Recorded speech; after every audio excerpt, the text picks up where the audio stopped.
नमस्कार। आज हम बात करेंगे प्रेम के जादू की। जी हाँ, बिल्कुल सही सुना आपने। प्रेम एक ऐसा जादू है जो शायद सारी दुनिया जीत सकता है।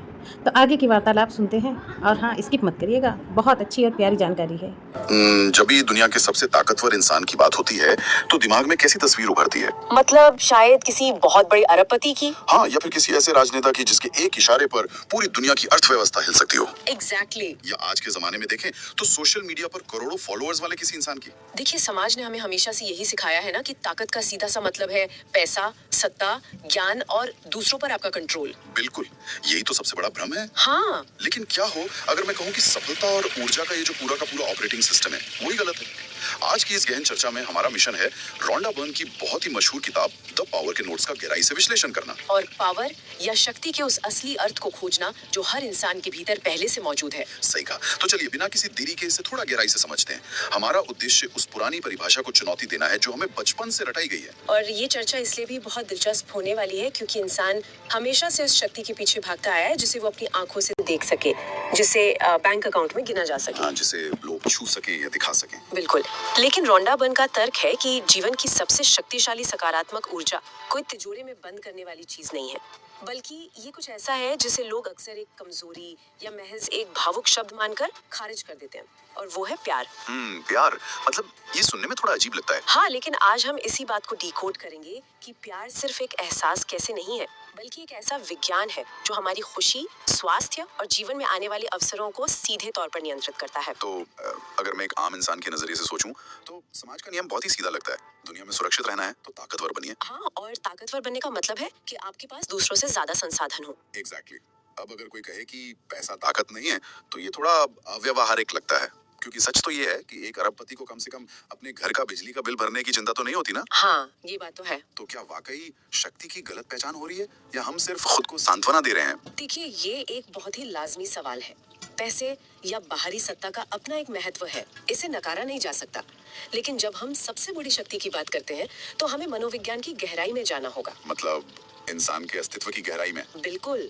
इतिहास गवाह है कि बाहरी शक्तियों जैसे धन, पद या प्रसिद्धि को हासिल करने के बाद भी अनगिनत लोग गहराई से खाली और दुखी रहे हैं। अरे हाँ, ऐसे कई उदाहरण हैं, लेकिन ऐसा क्यों होता है? क्योंकि बाहरी शक्ति की एक बहुत बड़ी समस्या है, वो पूरी तरह से सशर्त होती है, मतलब वो कंडीशनल होती है, और सबसे बड़ी बात अस्थायी होती है। अस्थाई मतलब आप कह रहे हैं कि चूंकि वो छिन सकती है इसलिए वो असली ताकत नहीं है। एकदम सही। इसे ऐसे समझिए कि अगर किसी इंसान की पूरी पहचान और खुशी सिर्फ इस बात पर टिकी है कि वो एक बहुत बड़ी कंपनी का सीईओ है, तो जिस दिन उसे उस पद से हटाया जाएगा उसका क्या होगा?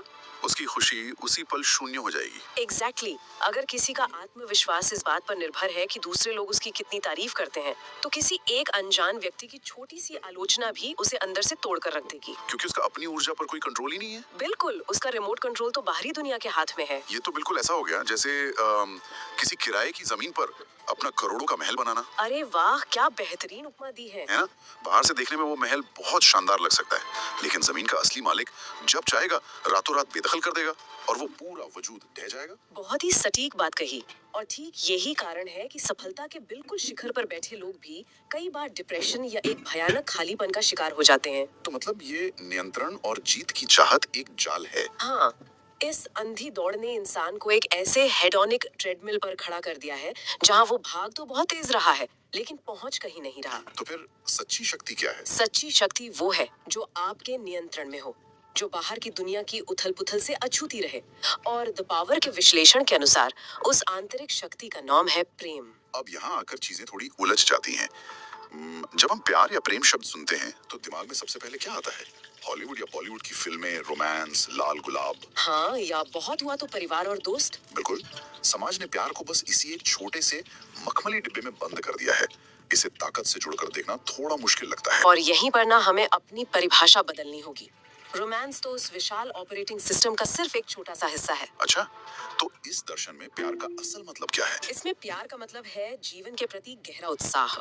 ये चश्मा है जिससे दुनिया को देखा जाता है, इसमें खुद के प्रति सम्मान शामिल है, कृतज्ञता है, दयालुता है। और जीवन की अनिश्चितताओं को स्वीकार करना भी है। बिल्कुल, जब कोई व्यक्ति अपने काम को, अपनी परिस्थितियों को या आसपास के लोगों को इस प्रेम की दृष्टि से देखता है, तो न सिर्फ उसका नजरिया बदलता है, बल्कि उसकी मानसिक और शारीरिक ऊर्जा भी बदल जाती है। यहाँ ना एक बहुत ही दिलचस्प बात सामने आती है। स्रोत के सारांश में एक बहुत ही गहरी लाइन है जिसने मुझे सच में सोचने पे मजबूर कर दिया। कौन सी लाइन? उसमें लिखा है, जब हम शिकायत करते हैं तो हम सिकुड़ते हैं और जब हम प्रेम करते हैं तो हम फैलते हैं। अब जाहिर है ये सिकुड़ना और फैलना शारीरिक नहीं है, लेकिन इसका असल मतलब क्या है? इसे जीव विज्ञान और न्यूरोलॉजी के नजरिए से देखना बहुत दिलचस्प है। देखिए, जब इंसान प्रेम में होता है या किसी चीज को लेकर उत्साहित होता है, अच्छा, मतलब बॉडी का रिस्पॉन्स बदल जाता है। हाँ, दिमाग में डोपामीन और ऑक्सीटोसिन रिलीज होते हैं। इंसान को लगता है कि उसके अंदर असीम क्षमता है, वो नए विचार सोच पाता है, दुनिया की हर चुनौती का सामना करने को तैयार रहता है। इसे ही ऊर्जा का विस्तार या फैलना कहते हैं। और शिकायत करने पर क्या होता है? इसके ठीक विपरीत, जब इंसान डर में होता है या लगातार शिकायत कर रहा होता है, तो वो सर्वाइवल मोड में चला जाता है, उसकी ऊर्जा सिकुड़ जाती है। एक सेकंड रुकिए, मैं यहाँ एक डेविल्स एडवोकेट की तरह सवाल पूछना चाहता हूँ। हाँ हाँ, बिल्कुल पूछिए। मान लीजिए कि एक कॉर्पोरेट बोर्डरूम की मीटिंग चल रही है। सामने एक बहुत ही निर्दयी प्रतिद्वंद्वी है जो कंपनी का मार्केट शेयर छीनना चाहता है। ठीक है। अब अगर कोई वहां बैठकर बस मुस्कुराए और उसे प्यार भेजे, तो वो तो अपनी नौकरी से हाथ धो बैठेगा ना। ये विस्तार की ऊर्जा असली कट थ्रोट दुनिया में काम कैसे करती है? ये एक बहुत ही व्यवहारिक सवाल है, लेकिन यहाँ प्यार का मतलब किसी के सामने आत्मसमर्पण करना या कमजोर पड़ जाना बिल्कुल नहीं है। तो फिर क्या है? ये आपके बेसलाइन स्टेट की बात है। जब आप उस बोर्ड रूम में डर या घबराहट के साथ बैठते हैं कि कहीं नौकरी ना चली जाए, कहीं हार ना जाए, तो दिमाग फाइट या फ्लाइट मोड में होता है। मतलब पैनिक मोड में। एग्जैक्टली। ऐसे में दिमाग का वो हिस्सा जो रचनात्मक और तार्किक सोच के लिए जिम्मेदार है, वो काम करना कम कर देता है।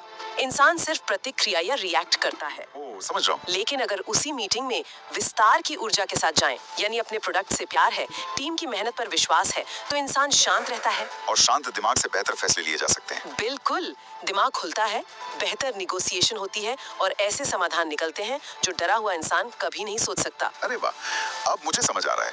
मतलब ऊर्जा का ये खेल इस बारे में नहीं है कि बाहरी दुनिया के साथ कैसा व्यवहार किया जाए, बल्कि ये इस बारे में है कि हम अंदर से कौन सा सॉफ्टवेयर चला रहे हैं। एकदम सही पकड़ा आपने। तो अगर प्यार वो ऊर्जा है जो दिमाग के सभी दरवाजे खोल देती है, तो वो कौन सी चीज है जो इस पूरे सिस्टम को क्रैश कर देती है? इसका जवाब बहुत सीधा है, डर और शिकायतें। डर और शिकायतें? मतलब ये हमारी ऊर्जा के सबसे बड़े हैकर्स हैं। बिल्कुल। और ये समझना बहुत जरूरी है कि डर वास्तव में जिंदगी में घुसपैठ कैसे करता है। डर इंसान को अवसर लेने से रोकता है, नए लोगों पर भरोसा करने से रोकता है। हाँ, डर की आवाज हमेशा बहुत अलर्ट करने वाली होती है। वो कहती है, मत करो, क्या गारंटी है कि सफल होगे, लोग हंसेंगे। और इसके ठीक विपरीत वो विस्तार वाली आवाज होती है जो कहती है, कोशिश करके देखते हैं, कम से कम कुछ नया तो सीखने को मिलेगा। लेकिन एक चीज मैंने गौर की है, हम इंसान अपनी कमियों को छुपाने में बहुत चालाक होते हैं। वो कैसे? मतलब हम अक्सर ये मानते ही नहीं कि हम डरे हुए हैं।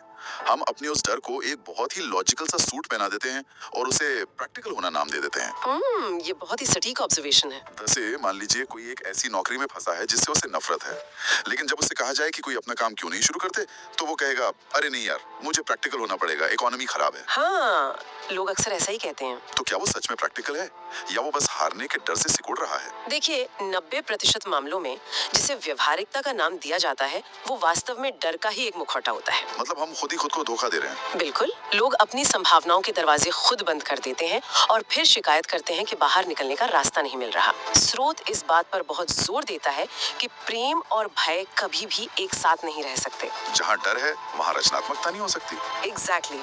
जैसे एक ही समय पर पूरी गति से एक्सीलरेटर और ब्रेक दोनों नहीं दबाए जा सकते। अगर दबाएंगे तो गाड़ी वहीं खड़ी रहकर सिर्फ धुआं छोड़ेगी। और शायद इसीलिए बहुत से लोग जिंदगी भर एक ही जगह फंसे हुए महसूस करते हैं। तो ये डर और प्यार सिर्फ अंदर की भावनाएं नहीं है, वे सीधे तौर पर तय करते हैं कि जीवन में आगे क्या होने वाला है। हाँ, और यहीं से आकर्षण का नियम या लॉ ऑफ अट्रैक्शन काम करना शुरू करता है। यहीं पर इस पूरी चर्चा का सबसे विवादास्पद हिस्सा आता है, चुंबक का सिद्धांत। रोंडा बर्न की शिक्षाओं का ये सबसे केंद्रीय विचार है। उनका मानना है कि हमारे भाव हमारे अनुभवों को आकर्षित करते हैं।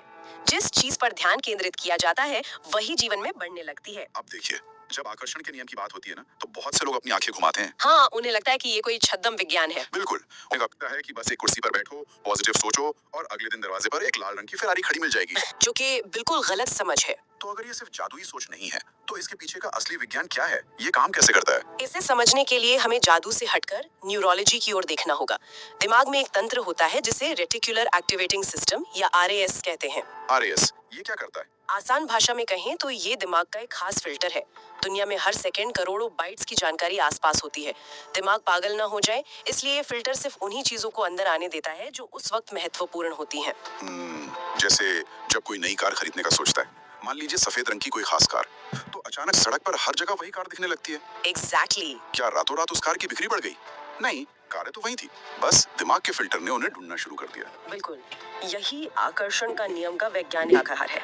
जब कृतज्ञता, प्रेम या सकारात्मकता को फोकस बनाया जाता है तो दिमाग का फिल्टर वातावरण में अवसरों और समाधानों को ढूंढने लगता है। और अगर कोई सिर्फ शिकायत कर रहा हो तो दिमाग समस्याओं, खतरों और कमियों को ढूंढने का आदी हो जाता है। इसे ना एक बहुत ही व्यवहारिक उदाहरण से समझते हैं जो हर कामकाजी इंसान के जीवन में होता है। हाँ, बताइए। मान लीजिए एक ही ऑफिस में दो लोग काम करते हैं, पर्सन ए और पर्सन बी।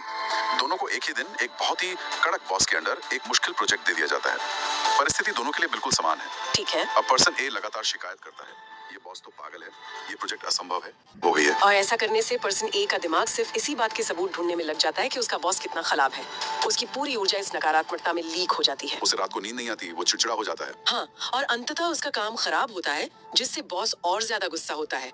उसने अपनी ही शिकायत को एक हकीकत बना लिया। और दूसरी तरफ है पर्सन बी, वो भी जानता है कि बॉस सख्त है, लेकिन वो अपना फिल्टर बदल लेता है।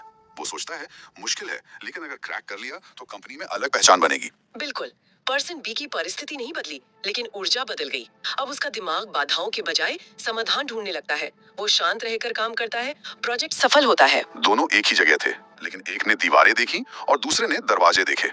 यही सबूत है कि ऊर्जा कैसे वास्तविकता को आकार देती है। ये वाकई बहुत शक्तिशाली है।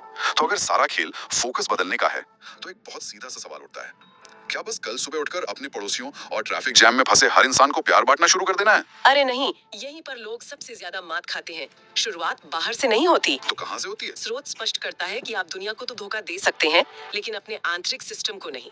बदलाव की शुरुआत हमेशा आत्म प्रेम या सेल्फ लव से होती है। आत्म प्रेम, ये एक ऐसा विषय है जिस पर बात करना अक्सर लोगों को थोड़ा अजीब लगता है। इसे स्वार्थ या अहंकार समझ लिया जाता है, जो कि एक बहुत बड़ी गलतफहमी है।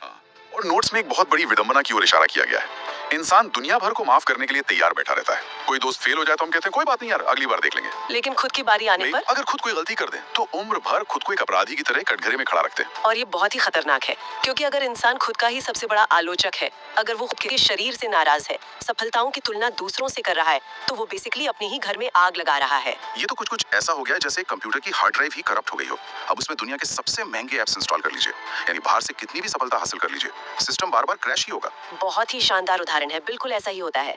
जब तक खुद को स्वीकार नहीं किया जाता, बाहरी दुनिया की कोई उपलब्धि अंदरूनी खालीपन को नहीं भर सकती। तो इस करप्ट हार्ड ड्राइव को ठीक कैसे किया जाए? इस दर्शन में ऊर्जा को तुरंत बदलने का सबसे सरल टूल बताया गया है, और वो है कृतज्ञता यानी ग्रेटिट्यूड। कृतज्ञता मतलब सुबह उठकर बस धन्यवाद कहना।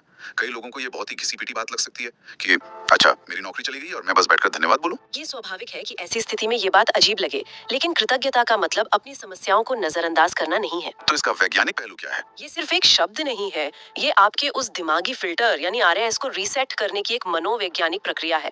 जब सच्चे मन से कृतज्ञता महसूस की जाती है तो ध्यान कमियों से हटकर उपलब्धियों पर चला जाता है। मतलब इंसान शिकायत के सर्वाइवल मोड से निकलकर विस्तार के मोड में आ जाता है। एकदम सही। जब ये एहसास होता है कि जो कुछ भी है मैं उसकी कदर करता हूँ, तो अचानक से वो खालीपन और डर गायब हो जाता है।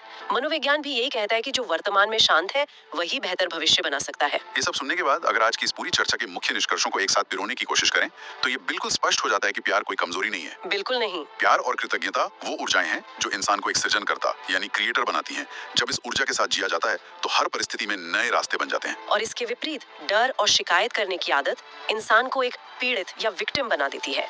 द पावर का केंद्रीय संदेश यही है कि पैसा, पद, प्रसिद्धि ये सब सिर्फ उपकरण है। असली खेल आंतरिक स्थिति का है। हाँ, जो मूल ऊर्जा जीवन के हर अनुभव को आकार दे रही है वो आपकी अपनी आंतरिक स्थिति है। तो जो भी व्यक्ति जीवन में सच्ची शांति और विकास चाहता है उसे ये समझना ही होगा कि बाहरी दौड़ से कोई मंजिल नहीं मिलने वाली। हमें अपने विचारों के प्रति अधिक जागरूक होना पड़ेगा। बिल्कुल। शुरुआत में हमने किराए की जमीन पर बने महल की बात की थी जो एक झटके में गिर सकता है। बाहरी सत्ता और पैसा वैसा ही है, लेकिन जो ताकत आत्म प्रेम और कृतज्ञता से बनती है वो एक ऐसे किले की तरह है जिसे कोई हिला नहीं सकता। और वो किला जहां भी जाएगा अपने आसपास वैसी ही सकारात्मकता का निर्माण करेगा। इस गहन चर्चा को खत्म करने से पहले मैं एक विचार छोड़ना चाहता हूँ जो इन नोट्स को पढ़ने के बाद मेरे दिमाग में अटका रह गया। जी बिल्कुल बताइए। और हमने जाना कि हमारा ध्यान और हमारी ऊर्जा वाकई एक बहुत शक्तिशाली चुंबक की तरह काम करते हैं। तो जरा एक पल के लिए सोचिए, अभी इस पल में कोई अनजानी शिकायत, कोई पुरानी कड़वाहट या भविष्य का कोई अनजाना डर आने वाले कल की कौन सी सच्चाई को आकार दे रहा है जिसके बारे में शायद भनक तक नहीं है। ये एक ऐसा गहरा सवाल है जो निश्चित रूप से रोजमर्रा के विचारों को एक नए नजरिए से देखने के लिए मजबूर कर देगा। और यही इस चर्चा की सबसे बड़ी खूबसूरती है। हो सकता है कि बाहर की दुनिया को ना बदला जा सके, लेकिन अंदर बैठे उस चुंबक की दिशा को जरूर बदला जा सकता है। आज के लिए बस इतना ही। अपने अंदर की उस असली शक्ति को पहचानते रहिए।